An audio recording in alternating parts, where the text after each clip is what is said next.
David Patterson has been a member of Parliament since 2006. And David Patterson is very passionate about the infrastructural development of this country. Ladies and gentlemen, please join me in welcoming the Honorable David Patterson. Good afternoon, everyone. Thank you, Bobby. You left out some of the more interesting parts of the CV. I was the president of the Domino Association. I think I had to work really hard to get elected there, even harder than this current job. Ladies and gentlemen, it's my pleasure to be here. When I was asked to have a brief discussion with you on infrastructure, I was a bit worried because I wanted to know what would the oil and gas participants want to know about infrastructure and infrastructure development. But fortuitously, I was also asked to make a presentation to our cabinet tomorrow on on the infrastructure plans for the country 2017, 2025, and so forth. And so I decided it would be good to share this with you. Of course, the cabinet's presentation will be way more extensive. It's actually about 140 slides. But don't worry, I've reduced this here to 40. And of the 40 you're going to see, it's going to go quickly. I have my boss's permission to discuss these because at the subcommittee meeting, these preliminarily were approved already. Tomorrow I'm going to make the bigger pitch for several other issues.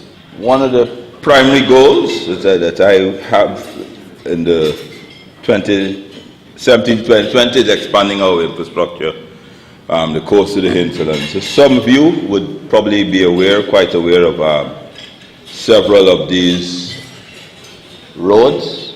Some have started, some are about to commence, and some are in the design stage. Starting with connections, what you will see here is I am in the process of finalizing April the 10th, the 11th, our final decision on our bridge crossing. The government's position, obviously, we have to go to stakeholders. As you know, we're famous for that floating bridge. It served us quite well for 38 years, but it has reached the end of its useful life. So we've commissioned a final study. It's about to be completed. These are the options that have been put there. There's Houston, and that would be a proposed alignment. There is Peters Hall, which is close to the existing, and obviously there's several various options. There is, of course, New Hope. And obviously, with either of these four options, we would have to increase our road network. As you probably know, here, if I have a pointer, this bypass road is being it's in the design stage at the moment, the alignment stage. So it's obviously slated to start before the end of this year. That's generally just what the new consultant.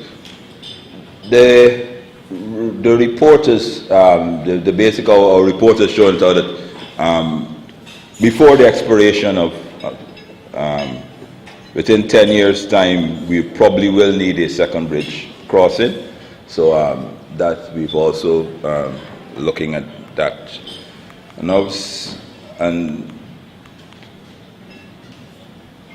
we have a bypass road, which I said phase one, which you can see there.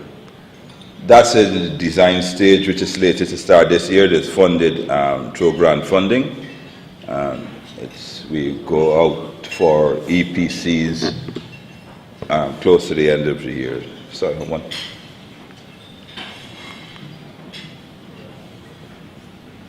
And that's just showing you the links that we have to do, which we've already started. Most of these stuffs, the Guyanese person I would know have already either started or about to commence.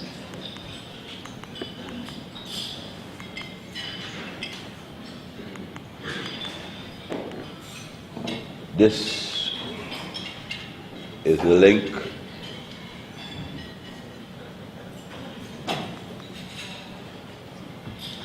Bartica is one of our newest tongues. Parika is one of our, the gateway to the Essequibo.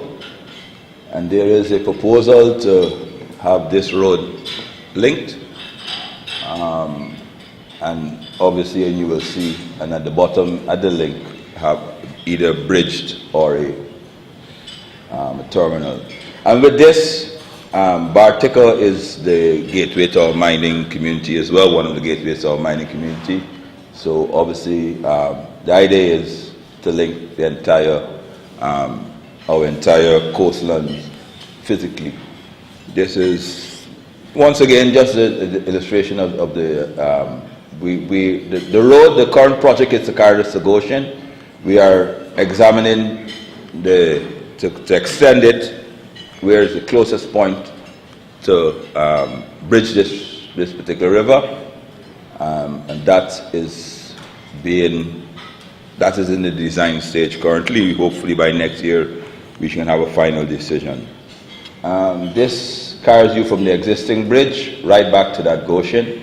As I said, my cabinet colleagues have approved these projects already, and the Minister of Finance has indicated, quite unusually for Minister of Finance, where he considers we can find the funding for. Most of them, we are looking at a combination of public funding and public-private partnerships. This is a project which is currently on the way, as you can see, and obviously we have the buzz. So when the entire road networks are completed, we should be, that's the original map which I first showed you, then we should all be linked up together so that you can actually drive from one part of the country to the other. And these are, and of course, there are with UNISOR, the compatriots in Suriname,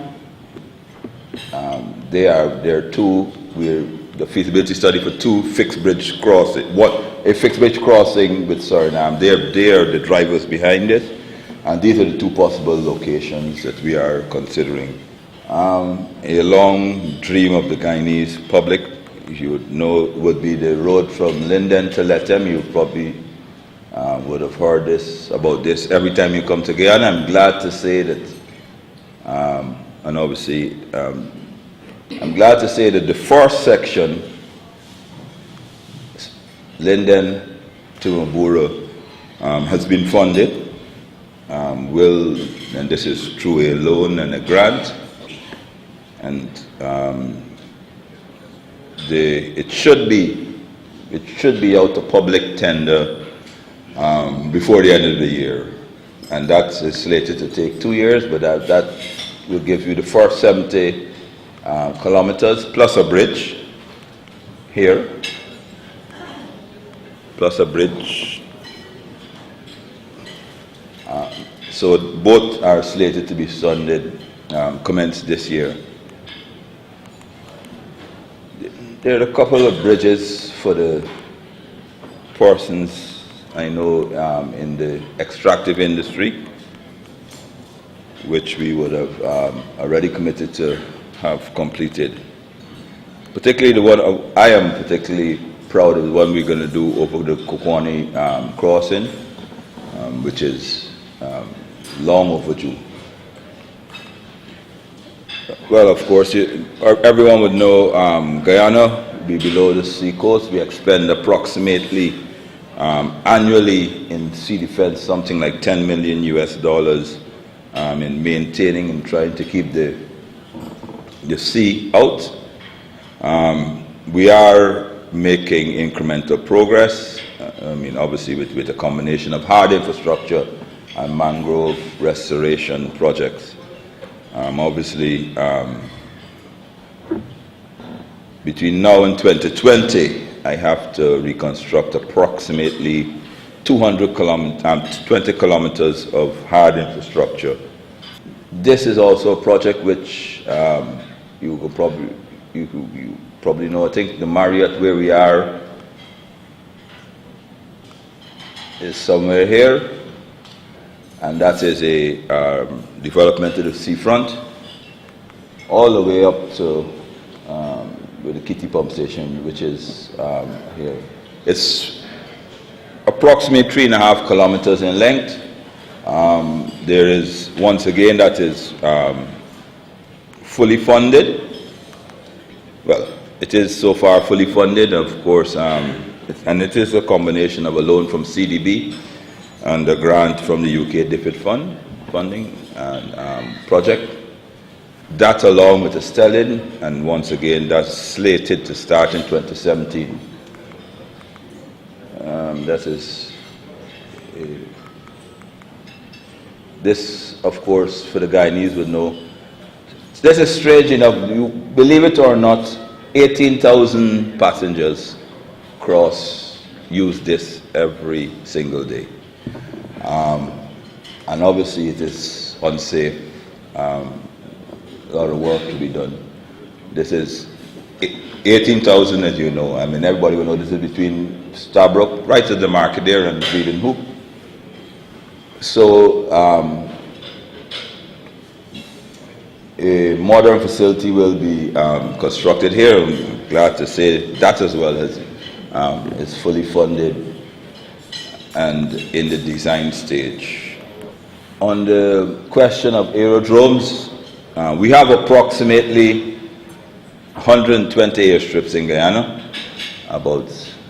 but there is more. I can say 120 legal airstrips in Guyana, and obviously we have to service them all. So the intention is spokes and hubs. The hubs, we have 5 hubs earmarked, and from these 5 hubs, we do intend to service approximately the 120, the 115 legal airstrips around here. Letem is earmarked to be upgraded to a regional international hub. Letem is the airstrip at the southern boundary, right next to Brazil.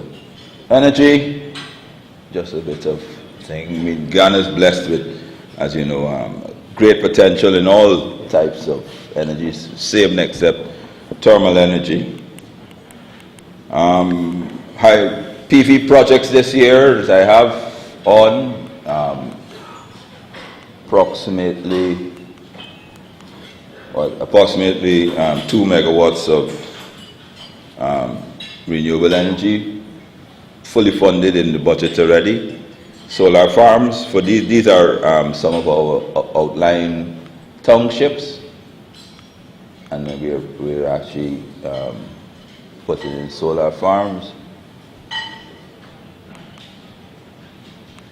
Hydro, as you know, there's 57 different potential hydro sites in Guyana. We have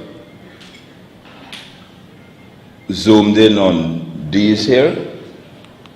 As you would know, there's Eclipse Falls, Cato.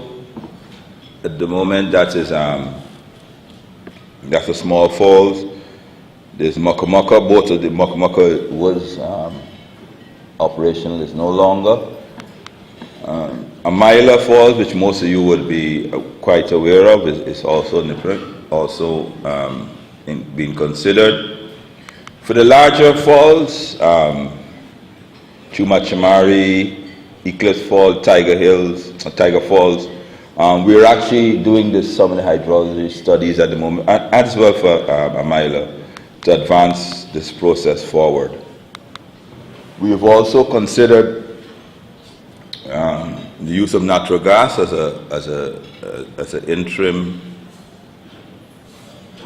source of power to get in as we transition to 100% renewable by close as possible to 2025 and thereafter.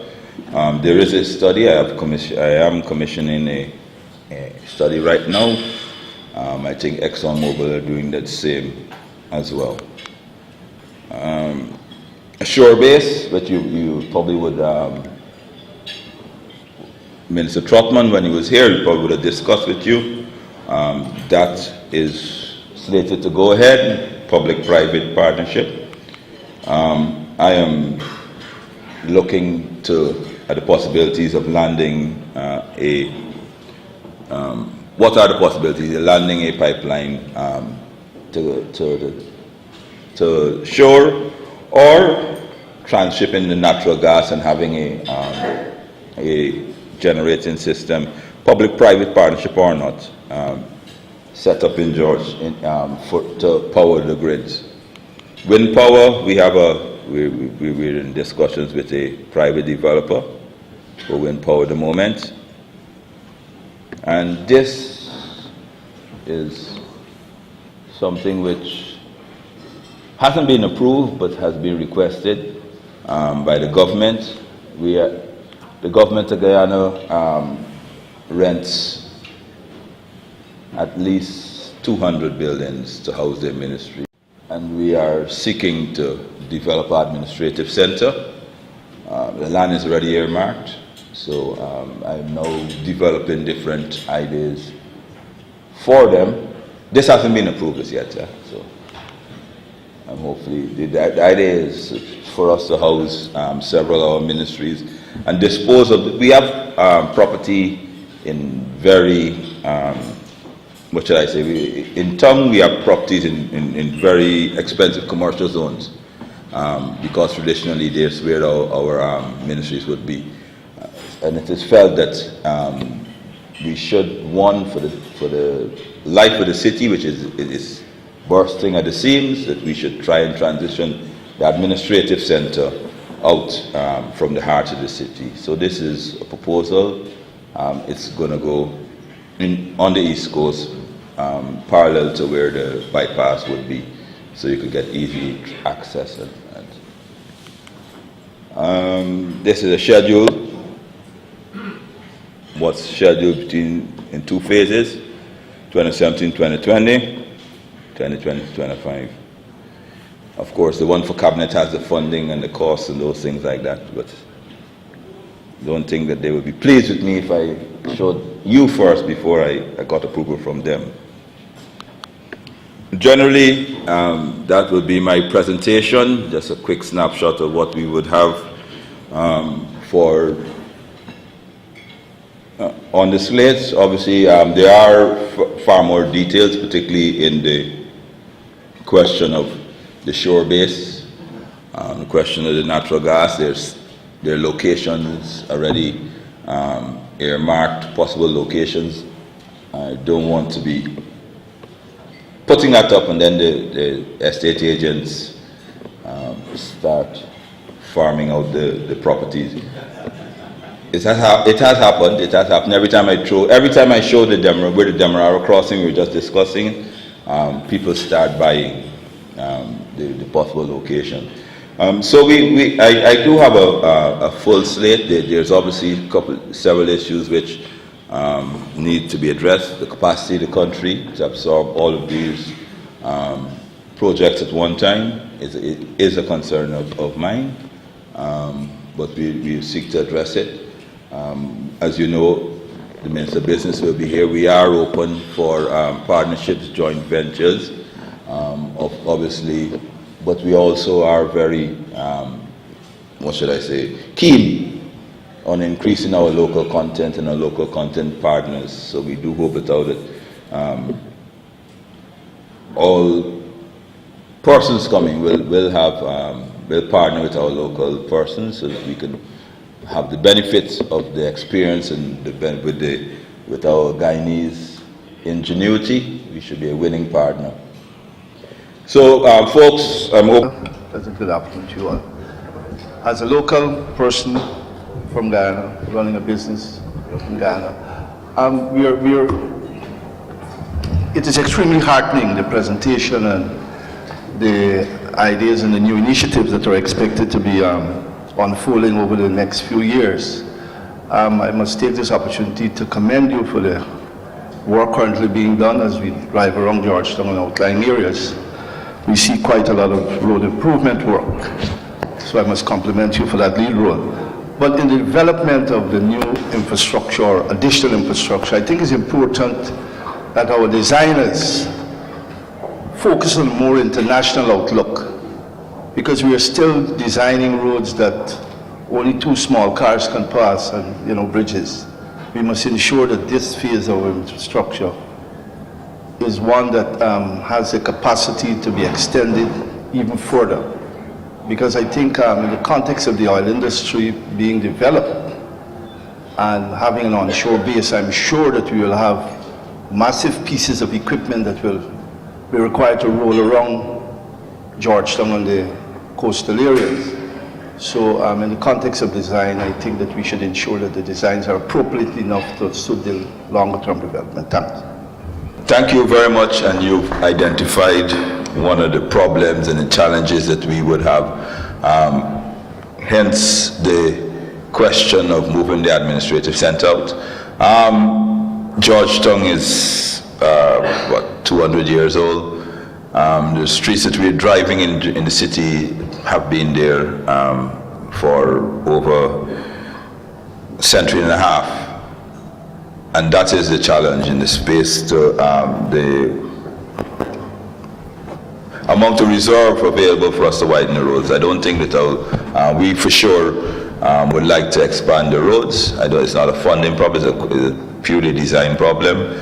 Obviously, because of the question of drainage being low lying, we can't widen roads as possible. Hence, we're trying to take the pressure off of Georgetown, move outwards, the extremes, and where we will have wider, more convenient structures. That is, it is a problem in Georgetown. You still see containers driving, as you would know, through the city during rush hours. But that's how the city has been designed. So we are looking at all of that. Good afternoon, Minister. Dax Driver from the Energy Chamber in Trinidad. More just a comment which you might want to respond to. This morning we had a lot of discussions around the geological analogues between West Africa and Guyana. But I'm also thinking about the actual parallel between what happened in Ghana and what may happen in Guyana. What happened in Ghana when they developed their oil industry is that the economy started to grow really fast. So they had sort of 10% growth rates for a number of years. And the electricity demand grew really quickly. A lot of commercial development, quite inefficient commercial development, and they ran out of electricity. And it created a real problem with the economy, and had a lot of economic problems since. So the population of Ghana were very upset with their government because they went from a situation where they had stable electricity and no oil to where they had oil and no electricity, which obviously creates a political problem for government. So I just was sort of wondering what your thought process is around this potential for electricity demand to grow in the short term, because I think there's obviously long-term solutions which you're looking at, but in the short term, and are the short-term measures which you're thinking about to bring in to make sure there's electricity available for a potential period of rapid economic growth as the oil industry is developed? Very good question. And yes, we have anticipated within reason, the energy demands for now to 2035. That's the desktop study that we would have done. Initially, we were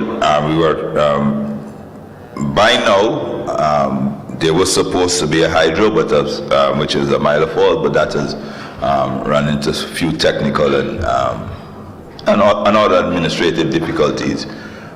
We do have a roadmap whereby we are going along a parallel track, trying to restart the hydro before that, and as well as develop either onshore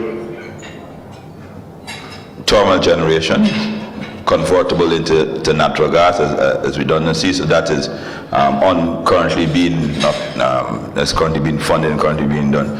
So incrementally, we want to get to put 30 to 40 additional megawatts in country before the next 18 to 24 months. They initially be thermal, convertible to natural gas, and after that, obviously, within 5 to 6 years, there's supposed to be a working hydro, which will take up the additional slack. So that's the way we've slated to go. Ladies and gentlemen, I do thank you very much.